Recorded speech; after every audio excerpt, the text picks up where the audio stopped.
What if I told you this war is not just about rockets flying between two enemies, not just about religion, not just about borders, but about a decades-long shadow struggle that has quietly turned the entire Middle East into a battlefield without officially declaring one? When headlines scream Iran versus Israel, it sounds simple, two rivals clashing again. But look closer and you'll see something far more dangerous. Militias in Lebanon, missiles from Yemen, clashes in Syria, tensions in Iraq, threats in the Red Sea, American warships moving in, oil prices reacting within minutes. So here's the real question. Why does every spark between Iran and Israel seem to set the entire Middle East on fire? To understand that, we need to go back, not years, but decades. Because this didn't start with one airstrike, it didn't start with one assassination, and it definitely didn't start with one rocket. It started with a revolution.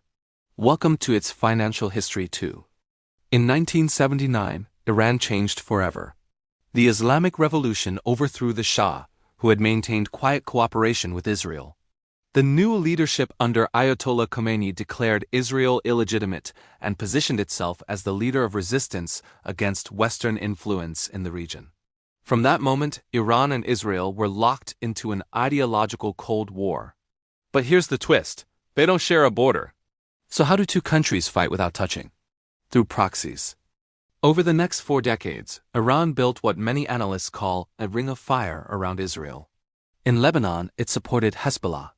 In Gaza, it backed Hamas and Islamic Jihad. In Syria, it helped prop up Bashar al-Assad during the civil war. In Iraq, it cultivated powerful Shia militias. In Yemen, it supported the Houthis. Instead of fighting directly, Iran built influence across fractured states weakened by war and instability. Israel responded differently.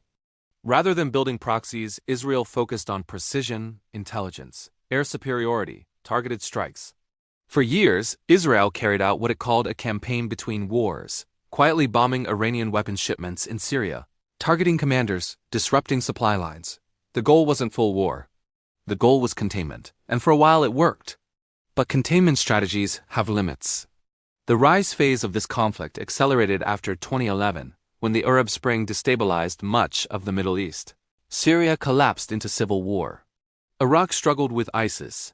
Yemen fractured. Lebanon's politics weakened. Chaos creates opportunity. Iran expanded influence deeper into these countries under the banner of fighting extremism and protecting Shia communities. Israel saw this as encirclement. Meanwhile, global powers were shifting focus. The United States reduced direct military presence in the region. Russia entered Syria in 2015. China deepened economic ties through energy and infrastructure deals. The Middle East was no longer just a regional chessboard. It became a global one. Then came the breaking point. Tensions escalated dramatically after high-profile assassinations and airstrikes targeting Iranian leaders and scientists. Iran responded indirectly: rocket fire from allies, cyber attacks, maritime disruptions. But the real turning point came when conflict expanded beyond proxy shadows and into visible direct exchanges. When Iran launched missiles directly toward Israel for the first time, it shattered decades of unofficial rules. Israel retaliated. Regional airspaces closed.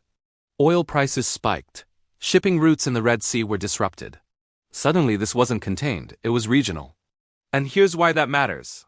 The Middle East produces roughly a third of the world's oil supply. Nearly 20% of global petroleum passes through the Strait of Hormuz, a narrow waterway Iran can threaten. The Red Sea shipping lane, disrupted by Houthi attacks, handles around 12% of global trade. This means every missile fired has economic shockwaves far beyond the region. But there's another layer. Each country involved has internal pressures. Iran faces economic sanctions, inflation, and domestic unrest. External conflict can unify internal politics. Israel faces security trauma and political polarization. A strong military response reinforces deterrence. Hezbollah balances between acting against Israel and avoiding total destruction of Lebanon. The Houthis gain regional leverage by targeting shipping.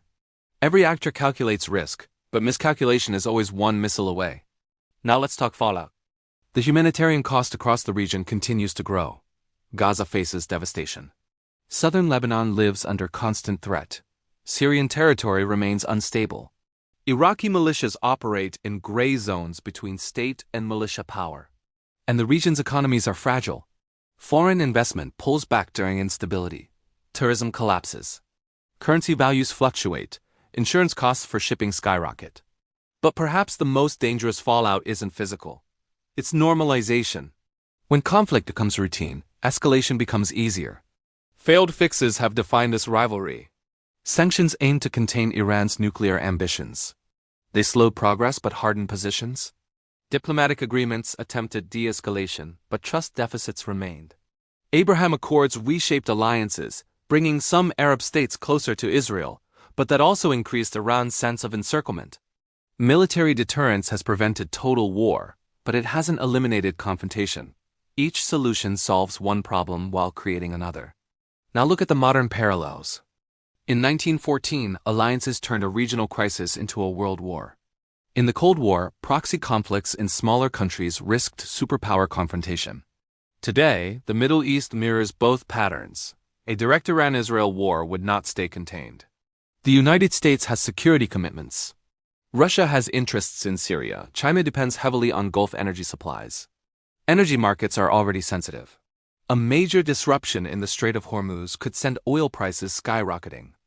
Insurance premiums on cargo ships have surged during periods of Red Sea attacks. Global supply chains, already fragile after the pandemic, remain vulnerable. And here's the repeating pattern. Weak states become battlegrounds.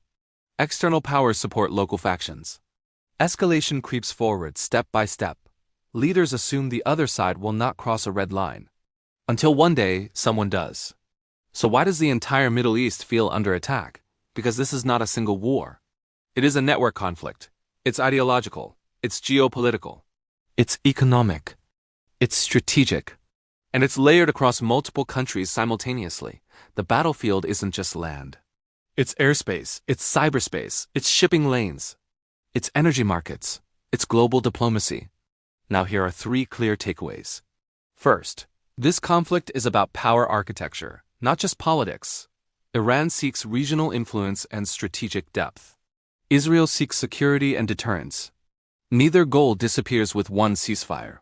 Second, proxy warfare reduces direct risk but increases long-term instability.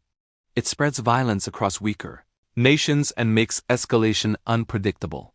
Third, global economics are deeply tied to regional stability. Energy choke points like the Strait of Hormuz and Red Sea routes make this conflict a worldwide concern, not just a local one. Here's the warning. History shows that prolonged shadow wars rarely stay in the shadows forever. Miscalculation, overconfidence, or domestic pressure can push leaders into direct confrontation. And when alliances are layered and weapons are advanced, escalation moves faster than diplomacy.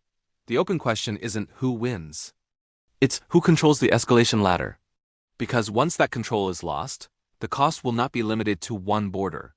It will be measured in global markets, refugee flows, military deployments, and perhaps even a reordering of power in the Middle East. The region stands at a crossroads between managed rivalry and uncontrollable expansion. Which path it takes may depend less on ideology and more on restraint.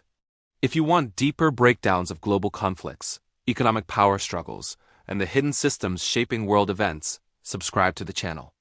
Because understanding the pattern is the first step to seeing what happens next. And in a region where history repeats in cycles, the next chapter may already be forming.